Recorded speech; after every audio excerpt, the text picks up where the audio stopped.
A new article has been published by Jason Schreier, who, as many of you will know, is probably the most reliable and best connected journalist when it comes to Rockstar Games and, in particular, GTA 6.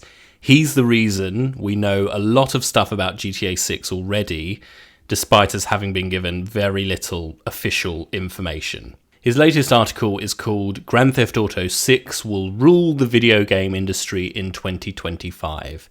To be honest, it's more of a snapshot in time piece. There's nothing really new in it, but it's more of a summing up of 2024 and a look at where things are going in 2025. But because it's Jason Schreier, I wanted to talk about it anyway.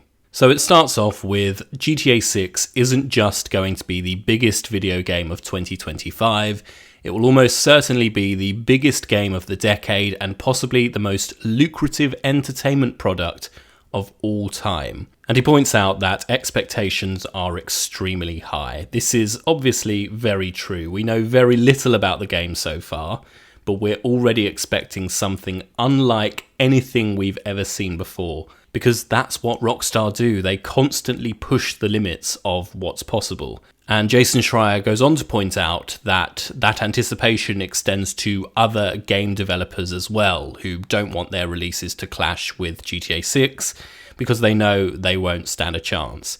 He says he's spoken to rival companies who say they're waiting as long as possible to commit to their release dates for the fall or autumn because they want to see whether GTA 6 will make its deadline or slip into 2026, and they're determined to keep their own games far, far away. And this is obviously what we're all wondering. Will GTA 6 release in fall/autumn as is the current plan, or will it be delayed until 2026? And Jason Schreier doesn't have any kind of update on this. He says Take-Two says it's on track, which we already know from their latest earnings call with investors. However, he points out that GTA 6 has already missed multiple deadlines.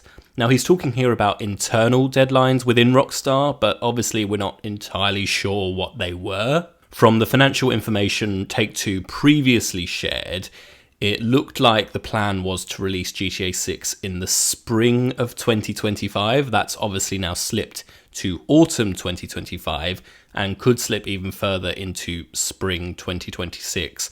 Or if things are really bad, even autumn 2026, a whole year. It's also worth pointing out that Jason Schreier has also appeared on a podcast in the past week or so where he said he would be surprised if GTA 6 wasn't delayed. That's because, as he points out in this article as well, it's Rockstar and they delay everything. But he makes clear that that's just his own opinion. He hasn't been told that by anyone. And I think that's kind of what he's saying here in the article too. He says officially GTA 6 is still on track. Although I should say we know from what former Rockstar developers have said that the decision to delay previous titles came around 4 months or so from the initial planned release. So by that logic, Rockstar may not decide or announce a GTA 6 delay until around April or May next year. The article also says the title will feature a significant online mode, selling in-game content designed to generate revenue for years into the future. Obviously, this is no surprise. Rockstar have made so much money off GTA Online, and they will no doubt want that to continue. But it's interesting to see it written down, especially that word, significant. What kind of improvements will we see on the current GTA Online? Could we see travelling between maps, for example?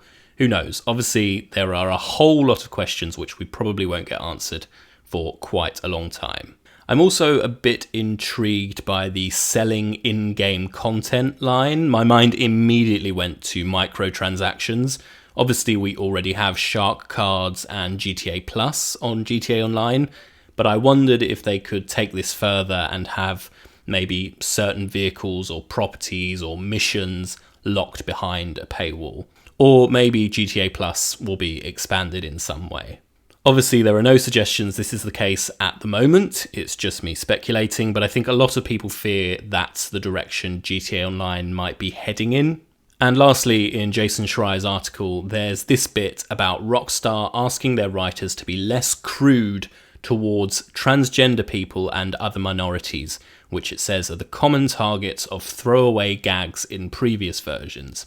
Now, I don't really want to get into this because it's got a whole lot of people worked up and angry, and it feeds into this narrative being pushed by some people that GTA 6 is going to be woke and it's going to ruin everything and it's going to be terrible. And I think if you're getting upset about that sort of thing, you need to get a grip, basically. I think it's clear from the way GTA Online has been in recent years and from what we've seen in the GTA 6 trailer that GTA's style of humour isn't going anywhere. Also, if I'm honest, I don't even really remember that many jokes about minorities, at least in GTA 4 and 5. Personally, I believe that an entertainment product such as a video game can make whatever jokes it likes. That's kind of the point of an entertainment product. But there is a line, and if it's crossed, it can turn into hate. And so I think developers are just being aware of not crossing that line. Also, the reason I play GTA games is because of the incredible game design, the immersive world, the cool cars, the interesting weapons, the exciting missions, the eccentric characters, and so on. I don't play them because I like that they make jokes about, I don't know, Mexicans or whatever. Anyway, that's just my 2 cents on Jason Schreier's article. Let me know what you think, and if you want to read the full article yourself, then I have linked it below.